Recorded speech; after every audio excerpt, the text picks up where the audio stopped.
और मैं ऐसे 25 लोगों को जानता हूँ जो कम पढ़े थे और आईएएस बने हैं, और ऐसे 50 को जानता हूँ जो खूब पढ़े और उसके बाद भी आईएएस नहीं बने हैं। क्या आपको पता है कि स्कूल या बोर्ड्स एग्जाम में मेजोरिटी लोग स्कोर क्यों नहीं कर पाते? क्योंकि वो सिर्फ उतना ही लिखते हैं जितना उनको पता है। अब आप सोच रहे होंगे कि यार स्टूडेंट उतना ही तो लिखेगा जितना उसको पता है। पता नहीं है, अगर याद नहीं है तो वो कैसे लिखेगा? तो सुनो, इस देश में हर साल लाखों बच्चे बोर्ड्स देते हैं और उनमें से मैक्सिमम टॉपर्स कौन होते हैं आपको पता है? आप जवाब सुन के हिल जाओगे। जो क्लास में एवरेज होते हैं या बिलो एवरेज होते हैं, ये होते हैं टॉपर्स। वर्ड बाय वर्ड जो एक्चुअल टॉपर है उसकी और जो बोर्ड्स में टॉपर बना है, दोनों की कॉपी मैच की जाए अगर, तो मैं आपको लिख के दे सकता हूँ कि आपको पता चल जाएगा कि ये तो टॉपर है ही नहीं। फिर से कैलकुलेट किया, फिर से 96 आ रहा है। मतलब मुझे बिलीव ही नहीं हो रहा था, क्योंकि मेरे लिए 96% बहुत ज्यादा था यार उस टाइम। ट्रस्ट मी, जेन्युइनली बोल रहा हूँ, यू कैन स्टिल स्कोर 90+ अगर तुमने अभी तक भी ढंग से पढ़ाई स्टार्ट नहीं करी है। क्योंकि ध्यान से सुनना ये बात, क्योंकि अगर उनको 50% भी नॉलेज है लेकिन बावजूद इसके वो टीचर को ये दिखा सकते हैं कि मुझे 80% नॉलेज है। Yes, it's possible. आपको जितना भी नॉलेज है, जितना भी ज्ञान है, आप उतने ही नॉलेज के साथ टॉप कर सकते हो। ये कोई बात नहीं है, ये फैक्ट है। पर्सनल एक्सपीरियंस से बता रहा हूँ। तो मैंने जो चीजें फॉलो की लिखते टाइम, प्लस जो मैंने नहीं की, जो चीजें मुझे बाद में पता चली, प्लस टॉपर से और टीचर से बात करके जो चीजें निकाली, प्लस मेरी रिसर्च की कॉपी कैसे चेक की जाती है, कितने मार्क्स कब दिए जाते हैं, सारे वीडियोस, सारे इंटरव्यूज, पॉडकास्ट देख के, बहुत मेहनत और रिसर्च करके टॉपर बनने का, एग्जाम में एक जीनियस की तरह उत्तर लिखने का संपूर्ण ज्ञान निचोड़कर आज मैं आपको इस 10-12 मिनट की वीडियो में देने वाला हूँ। प्रोबेबली इंटरनेट पे इस टॉपिक पे ये बेस्ट वीडियो होने वाली है। इसके बाद आपको कोई और वीडियो देखने की जरूरत नहीं पड़ेगी। तो 10 स्टेप्स में स्टेप बाय स्टेप जो चीजें मैंने बताई हैं, एक भी चीज आप मिस मत करना, और हो सके तो पेपर पेन लेके बैठना और जो आपको लगे वो लिखना प्लीज। पहली चीज, हैंडराइटिंग। बहुत से टीचर जो बोर्ड्स की कॉपी चेक करते हैं, हर एक टीचर बोलता है कि राइटिंग से फर्क नहीं पड़ता है जब तक कि चीजें रीडेबल है, यानी पढ़ने लायक है, प्रेजेंटेशन अच्छी है, प्रस्तुतिकरण कितना जोरदार हो। किसी बच्चे की भी राइटिंग अच्छी नहीं है, लेकिन फिर भी इसके जो नंबर आए हैं 48 आए हैं आउट ऑफ 50 से। यानी आपने देखा होगा कुछ लोग कम पढ़ के भी कैसे ज्यादा स्कोर कर जाते हैं, 90-95 तक। सब इसी चीज का खेल है। तो जैसी भी आपकी हैंडराइटिंग है, आपको हर लाइन में साफ सुथरे 7-8 वर्ड्स लिखने हैं।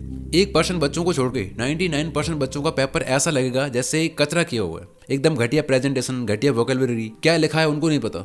मान लो अगर आपका पेपर 10 गंदी प्रेजेंटेशन वाले बच्चों के बाद आया, तो ऐसे टाइम में ये चीज करके आपके पास मौका होता है उन 99% लोगों से अलग दिखने का। और इसके लिए आगे और चीजें बताइए। तो बहुत विश्वास के साथ ये बात कह सकता हूँ कि अधिकांश टॉपर्स वो हैं जिनके पास सबसे बड़ा गुण लेखन शैली का था। ध्यान रखना, जैसे जैसे हम आगे बढ़ेंगे और ज्यादा इंपॉर्टेंट चीजें आती जाएगी, तो ये सोच के वीडियो छोड़ के बीच में भागना मत कि ये चीज तो मुझे पता है। पॉइंट नंबर 2, इसमें पहली चीजें, जब पेपर हाथ में आए तो एक्साइटमेंट में आके आपको पूरा पेपर पढ़ना नहीं है एक साथ, क्योंकि पढ़ते ही कुछ क्वेश्चंस होंगे जो आपको नहीं आते होंगे, या फिर आपके एक्सपेक्टेशंस के अकॉर्डिंग पेपर नहीं आया होगा, तो आप ये देख के ही डिप्रेस हो जाओगे। आपका मूड वहीं खराब हो जाएगा। पेपर पढ़ लिया, मुझे पता चल गया, मुझे ये नहीं आता, मुझे ये नहीं आता। अब पेपर लिखते वक्त मेरे दिमाग में यही चल रहा है, यार वो तो नहीं आता, अरे यार वो वाला क्वेश्चन तो नहीं आता। और मान लो अगर सब चीजें आ रही है, सब क्वेश्चंस आ रहे हैं, तो जोश जोश में कुछ ना कुछ तो गड़बड़ी कर ही होगी। ये मैं फेंक नहीं रहा हूँ, ये सेम चीज मेरे साथ इंग्लिश और फिजिक्स के एग्जाम में हो चुकी है। तो पूरा पेपर एक साथ पढ़ने के बजाय एक एक क्वेश्चन पढ़ो और करते चलो। दूसरी चीज है, आपको मार्क्स हमेशा क्वेश्चन के मिलते हैं, आंसर के नहीं।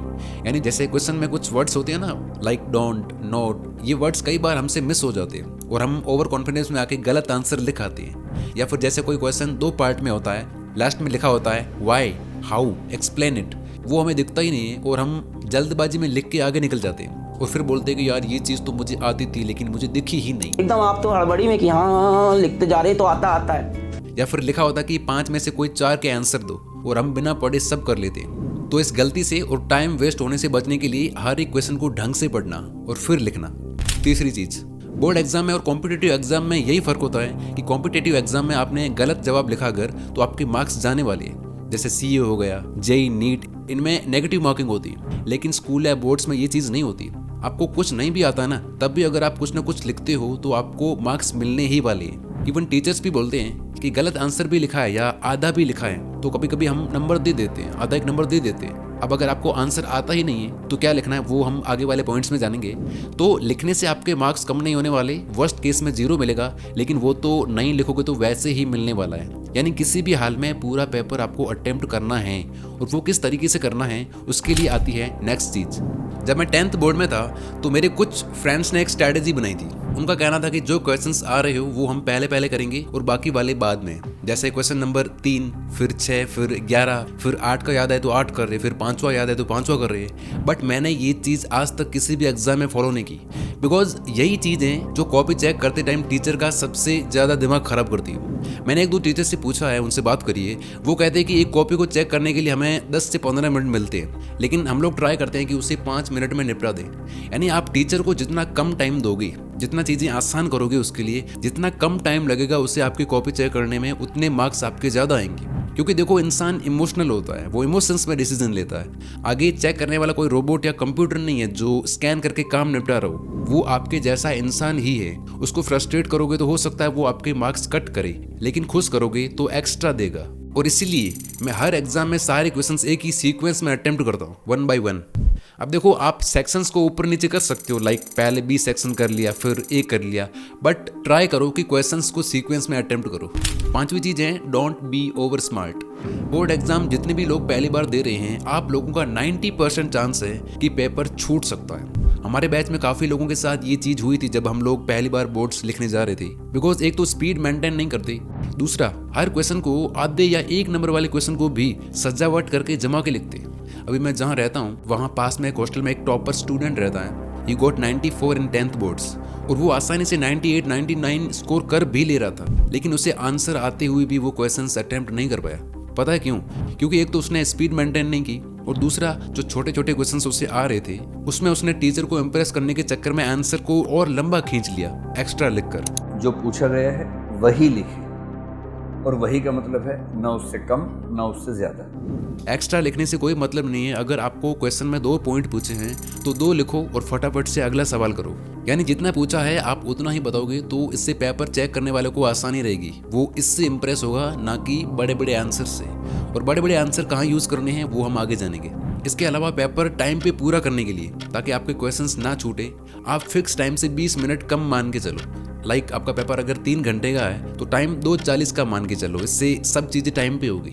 नंबर 6 है परफेक्शन। आपने मान लो कोई आंसर लिखा, थोड़ी देर बाद आपको लगा कि यार इससे थोड़ा और अच्छे से लिख सकता हूँ, वापस से पूरा कट करा और वापस से लिखना शुरू किया। करते हो ना ये चीज़? इससे होगा क्या? आपका टाइम वेस्ट और टीचर का दिमाग खराब। अगर आप कोई चीज़ लिख रहे हो और आपने कोई गलती कर दी है, उसको कैंसिल मत करो, क्योंकि देखो गलती का पता तब चलता है जब आपने कैंसिलेशन किया है। इतना बड़ा पेज आपने लिखा है और उसमें आपने कोई गलत चीज़ लिखी है, इसका बहुत ही कम चांस है कि उसकी नज़र उस पर जाए, बिकॉज एग्जामिनर स्टार्टिंग की 2 लाइन पढ़ता है और एंड की 2 लाइन। एग्जामिनर इतना ही देखेगा, इतना बता देना, आगे क्या लिखा हो पड़ेगा नहीं, लेकिन इतना तो देखेगा, थोड़ा तो देखेगा शुरुआत में। लेकिन अगर हर क्वेश्चन में कैंसिलेशन है तो उससे आपकी कॉन्फिडेंस पे डाउट हो जाएगा, और वो सोचेगा कि हो सकता है इसने कुछ गलत लिखा है, और फिर वो और अच्छे से एक एक वर्ड देखते हुए आपकी कॉपी चेक करेगा। और जैसा मैंने बताया, जितना ज़्यादा टाइम लगेगा उसको आपकी कॉपी चेक करने में, उतना चीज़ें आपके अगेंस्ट होगी। फिर भी आपको कैंसिलेशन करना ही है, बहुत ही ज़्यादा इंपॉर्टेंट है, तो ऐसे करना है जिससे पूरी सीट में पता ही नहीं चले कि कहाँ कटा हुआ है, ना कि ऐसे। नेक्स्ट और सबसे इम्पोर्टेंट पॉइंट, जो दिखता है वही बिकता है। आपने ये लाइन सुनी होगी, राइट? एग्जैक्ट इसी तरह जो पेपर में आप दिखाओगे, मार्क्स आपको उसी की मिलेंगे। ध्यान से सुनना ये बात। जो भी इंपॉर्टेंट चीजें हैं उनको आंसर लिखते टाइम अंडरलाइन करते चलो, या फिर ट्राई करो कि पेपर को जल्दी खत्म करके एंड में ये काम और अच्छे से करो, क्योंकि ऐसा करने से एग्जामिनर जब आपकी कॉपी चेक करने आएगा तो वो कंफ्यूज नहीं होगा कि कहाँ से पढ़ूं, कहाँ से शुरू करूं। ऐसा करके आप उसे वही पढ़वाओगे जो आप चाहते हो, और जब वो वही पढ़ेगा जो चीज़ें आपने अंडरलाइन की हैं, तो वो आपके सिर्फ सही पॉइंट्स ही पढ़ रहा है। जो गलत पॉइंट्स आपने लिखे हैं, जो आपने स्पेलिंग मिस्टेक्स की हैं, उस पर उसकी नज़र जाए, इसके बहुत ही कम चांस है। अंडरलाइन की हुई चीज़ें, हैंडराइटिंग और प्रेजेंटेशन, बस यही चीज़ें दिखती है उससे। तुम्हारे सामने कॉपी देख रहे हैं, इससे कॉपी जस्ती है। देखो, एग्जामिनर आपके पेपर में क्या पढ़ता है ये चीज़ उसके हाथ में होती है, लेकिन अगर आपने ये चीज़ कर ली तो वो क्या पढ़ेगा ये आपके हाथ में होता है, आपको मार्क्स मिलने ही वाले हैं। और एक और चीज़ कि न्यूमेरिकल क्वेश्चंस या डेरिवेशंस जो होते हैं उनमें आपको फाइनल आंसर को बॉक्स में कर देना है, ताकि टीचर फटाफट चेक करके अगला देखे। हजारों कॉपियाँ चेक होती है सर जी, पूरी कैलकुलेशंस, पूरी आंसर कोई नहीं देखने वाला, तो इसका फायदा उठाना सीखो। अब आती है आंसर प्रेजेंटेशन। इसमें कुल 4-5 चीजें हैं, तो ध्यान से समझना। मान लो सवाल आता है right any 3 properties of matter, यानी पदार्थ के कोई 3 गुण लिखो, तो उसमें आपको इस तरह से कचरा नहीं करना है। अगर आपको उसका आंसर आ रहा है तो आपको एकदम पॉइंट वाइज लिखना है। 2 नंबर का सवाल है तो उसमें 3 पॉइंट्स लिखने हैं, 3 वाले में 4 से 5 पॉइंट्स, और 5 नंबर का अगर बड़ा सवाल है तो उसमें आपको कम से कम 6 से 7 पॉइंट्स लिखने हैं। और अगर आपको ऐसे ज्यादा नंबर वाले क्वेश्चंस में 6 से 7 पॉइंट अगर याद नहीं है तो आप पहले 2 पॉइंट एकदम इंपॉर्टेंट चीजें लिख दो, जिससे उसे लगे कि इस बच्चे को तो सब आता है, और बाकी पॉइंट्स में उस टॉपिक से रिलेटेड जो भी चीजें याद आ रही हो वो लिख देना, चिप देना, बिकॉज बहुत ही कम चांस है कि एग्जामिनर उसे पूरा पढ़े। और डिफरेंस वाले क्वेश्चंस को पैराग्राफ में नहीं करना है, इस तरह कचरा नहीं करना है, उनको ऐसे डिवाइड करके एकदम ऑर्गेनाइज वे में करना है। बड़े बड़े क्वेश्चन 7-8 नंबर वाले उनको पॉइंट वाइज करना है, जैसा उसका फॉर्मेट है उसी में करना है। जैसे लेटर का फॉर्मेट हो गया, एसे का फॉर्मेट हो गया, इनका फॉर्मेट रट लो, और अंदर की चीजें आपको याद है तो अच्छा है, लेकिन नहीं है तो क्वेश्चन में जो लिखा हुआ है उसको स्मार्टली जोड़ के कुछ ना कुछ तो लिख ही दो, बट फॉर्मेट या हेडिंग्स एकदम साफ अक्षरों में लिखी होनी चाहिए विद अंडरलाइन। और 8-10 नंबर वाले जो बड़े क्वेश्चंस होते हैं उनको बिना सोचे समझे शुरू मत करना। 2 मिनट अच्छे से पढ़ो क्वेश्चन, फिर जो मेन हेडिंग्स या पॉइंट्स आपको याद आ रहे हो उनको लास्ट वाले रफ पेज पे लिखो, फिर इंट्रो देके पॉइंट वाइज लिखना शुरू करो। लेकिन बिना सोचे समझे अगर लिख दिया और बाद में पता चलता है कि यार ये पॉइंट ये चीज तो लिखी ही नहीं, फिर आप फिर से पूरा आंसर कट करोगे, तो बड़े सवालों में ये चीज नहीं करनी, इसलिए रफ वर्क जरूरी है। और हाँ, बड़े क्वेश्चन 7-8 नंबर वाले इनको नए पेज से ही स्टार्ट करना है। नेक्स्ट, आंसर अगर याद ही नहीं आता तो क्या करें? आप क्या करते हो? दिमाग खुजाते हो, याद करने की कोशिश करते हो, जोर डालते हो, इससे कुछ नहीं होगा। जैसे आपने देखा होगा कि हमारे साथ कई बार क्या होता है, हमें किसी का नाम या किसी चीज के बारे में याद नहीं आता है, हम बहुत कोशिश करते हैं लेकिन नहीं आता है, तो जैसे ही हम उस चीज को छोड़ देते हैं तो कुछ टाइम बाद फिर अपने आप ही याद आ जाता है। तो अगर आपको आंसर याद नहीं आ रहा है तो यहाँ आपको दिमाग पे जोर डालने की जरूरत नहीं है। उस क्वेश्चन को 2 बार अच्छे से पढ़ो और स्पेस छोड़ के आगे बढ़ो। अपने माइंड को बोलो कि याद करके रख, तब तक मैं दूसरा सवाल करता हूँ। 99% चांस है आपको वो आंसर अपने आप याद आ जाएगा। पूरा पेपर आपका वेट कर रहा है। नहीं आता है तो जो बड़े कहते हैं छोड़ दो, जो बड़े लोग कहते हैं नहीं आता है छोड़ दो। अच्छा, हम इसमें एक चीज़ और ऐड करते हैं, बाद में याद भी आ जाता है। अभी छोड़ दो, जल्दी से आगे बढ़ो, थोड़ी देर बाद आके सोचोगे, नए सिरे से सोचने लगोगे आप।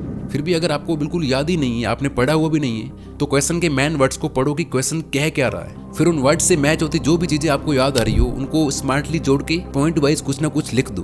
कोई फॉर्मूला हो गया, कोई थ्योरी हो गई, जो भी याद है लिख दो और मेन वर्ड्स को अंडरलाइन कर दो। यानी जो क्वेश्चन आपको नहीं आ रहा है उसे आपको कैसे न कैसे करके बड़ा दिखाना है। इसके लिए आप एक ही लाइन को घुमा फिरा के बार बार लिख सकते हो, और वो सोचेगा कि यार इतना बड़ा आंसर लिखा है, इतनी चीजें इसने लिखी है, अच्छे से अंडरलाइन करके लिखा है, तो मतलब इसको आता ही होगा। तो ये चीज करनी है, बिकॉज नेगेटिव मार्किंग नहीं है। अब जो पॉइंट है ये थोड़ा साइकोलॉजिकल पॉइंट है, तो समझने की कोशिश करना। देखो, जो आपके एमसीक्यूज आएंगे, मल्टीपल चॉइस क्वेश्चंस, वैसे तो ये बहुत ही इजी आएंगे, लेकिन ऐसा हो सकता है कि आपको उसका आंसर नहीं आ रहा हो। तो आप जैसे ही पहली बार क्वेश्चन पढ़ोगे, ये एक बहुत ही बड़ा सीक्रेट है, बहुत ही कम लोग इसका अनुभव कर पाते हैं। तो पहली बार पढ़ते ही जो आपका दिमाग जो पहला पॉइंट बोले, जो पहला ऑप्शन चूज करे, 90% चांस है वही सही होगा। अगर आप ज्यादा कंफ्यूज हो रहे हो ना, जो दिमाग ने पहला पॉइंट चूज किया है, आंख बंद करके उसे लिखा हो वही सही होगा। आपको आ ही नहीं रहा है, लेकिन बावजूद इसके आप जितना ज्यादा दिमाग लगाओगे वो मेजोरिटी रॉन्ग ही होने वाला है। और ये मैं नहीं कह रहा हूँ, ऐसा साइकोलॉजी कहती है। और सबसे लास्ट फाइनल पॉइंट, पेपर पूरा होने के बाद रिवाइज करो। एक एक क्वेश्चन, एक एक आंसर को वापस से देखो, क्योंकि क्या पता कोई क्वेश्चन स्किप हो गया हो, क्वेश्चन नंबर 3 के बाद आपने सीधा 5 कर दिया हो, चौथा छूट ही गया हो। और ऐसा होता है, बहुत से बच्चों के साथ होता है। सो अगर टाइम बचा हुआ है तो ये चीज आप जरूर करना। अब एकमात्र चीज जो रही हुई है, जो ब्लंडर एग्जाम से जस्ट एक दिन पहले मैक्सिमम लोग करते हैं, मैंने भी किया था, और जिसकी वजह से साल भर की मेहनत पे पानी फिर जाता है। और वो मैंने मेरी स्टोरी पूरी इस वीडियो में बता के रखी है, आप उससे किसी भी हालत में मिस मत करना। एग्जाम से जस्ट एक दिन पहले देख लेना, और अभी आपके पास टाइम है तो अभी देख लो। तो ये रही वीडियो की पूरी समरी, स्क्रीनशॉट ले लो, लिख लो, याद कर लो, दिमाग से निकलने मत देना इन चीजों को। तो देखो, बोर्ड एग्जाम को एक एक्सपीरियंस की तरह लो, ये मौका लाइफ में 2 बार ही मिलता है। मजे से लिख के आओ, कॉन्फिडेंस से लिख के आओ। मैंने जो ब्लंडर किया था वो मत करना, बस आपकी बोर्ड सॉलिड जाएगी। तो मैंने इतनी मेहनत और रिसर्च करके ये वीडियो बनाया है, वरना मैं स्टडी वीडियो ज़्यादा बनाता नहीं हूँ। तो आप सपोर्ट दिखाने के लिए कमेंट में कुछ ना कुछ जरूर लिखना, और अपने 2-4 दोस्तों के साथ भी शेयर जरूर करना, ताकि उन बेचारों का भी भला हो जाए। I wish you all the very best. Thank you so much for watching.